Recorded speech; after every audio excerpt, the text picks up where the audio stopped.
However, some press reports also show that EO of Tirumala Tirupati Devasthanam Trust had made a statement to the contrary that adulterated ghee was never used. 7వ point, it is submitted that the statement made by the EO to the effect that adulterated ghee was never used to prepare laddus. 10th point, it could thus be seen that a statement was made by the Chief Minister on 18th September 2024, which was even prior to the FIR being lodged on 25th September, and the sit being constituted on 26th September. Number 11, we are prima facie of the view that it was not appropriate on the part of the high constitutional functionary to go in public to make a statement which can affect the sentiment of crores of people, and when investigation to find out adulterated ghee was used to make laddus was underway.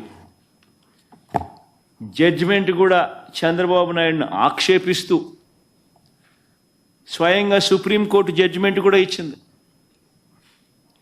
ఓ పక్క మీ EO మీరు చెప్తా ఉన్న దానికి విరుద్ధంగా చెప్తా ఉన్నాడు అని ఒక వైపున అంటూనే, రెండో వైపున ముఖ్యమంత్రిగా ఉన్న వ్యక్తి 18వ తారీఖున సెప్టెంబర్ 18వ తారీఖునే తాను స్టేట్మెంట్ ఇస్తాడు.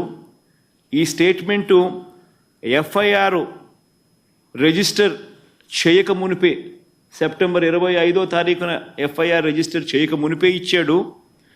సిట్ కాన్స్టిట్యూట్ అయింది 26 సెప్టెంబర్న. 26 సెప్టెంబర్ కన్నా ముందు తాను ఎఫ్ఐఆర్ రిజిస్టర్ చేయక మునిపే ఏకంగా ముఖ్యమంత్రి అనే వ్యక్తి సెప్టెంబర్ 18వ తారీఖునే తాను స్టేట్మెంట్ ఇచ్చాడు అని కూడా చెప్తా ఉంది. చెబుతూ ప్రైమా ఫేసి ఒక ముఖ్యమంత్రిగా ఉన్న వ్యక్తి ఇట్ ఈస్ నాట్ అప్రోప్రియేట్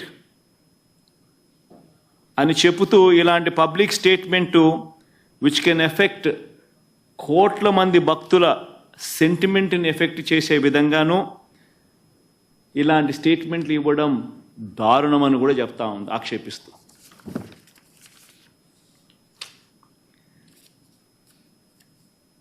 ఇలా చంద్రబాబు నాయుడు గారిని అన్ని రకాలుగా ఆక్షేపిస్తూ ఉన్నా కూడా చివరికి ఈరోజు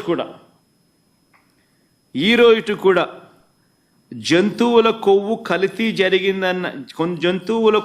కల్తీ జరిగిందన్న నెయ్యిని వాడలేదని ఈవో చెప్పారు కదా అని మళ్ళీ ఇవాళ న్యాయస్థానం మళ్ళీ ప్రశ్నించింది. ఇవాళ కూడా ప్రశ్నిస్తూ చంద్రబాబు నాయుడు గారిని ఆక్షేపిస్తూ చంద్రబాబు నాయుడు చేసిన తప్పును ఎత్తి చూపిస్తూ చంద్రబాబు నాయుడు గారు స్వయంగా తాను ఏర్పాటు చేసుకున్న సిట్టును రద్దు చేస్తూ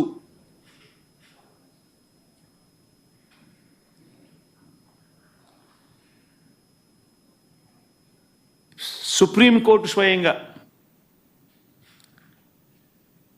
సిబిఐ డైరెక్టర్ పర్యవేక్షణలో 2 సిబిఐ అధికారులతోనూ వీరికి రాష్ట్రానికి చెందిన 2 పోలీసు అధికారులు అసిస్ట్ చేస్తారు అని చెబుతూ వీరికి తోడు food safety and standards authority of India FSSAI నుంచి కూడా ఒక అధికారి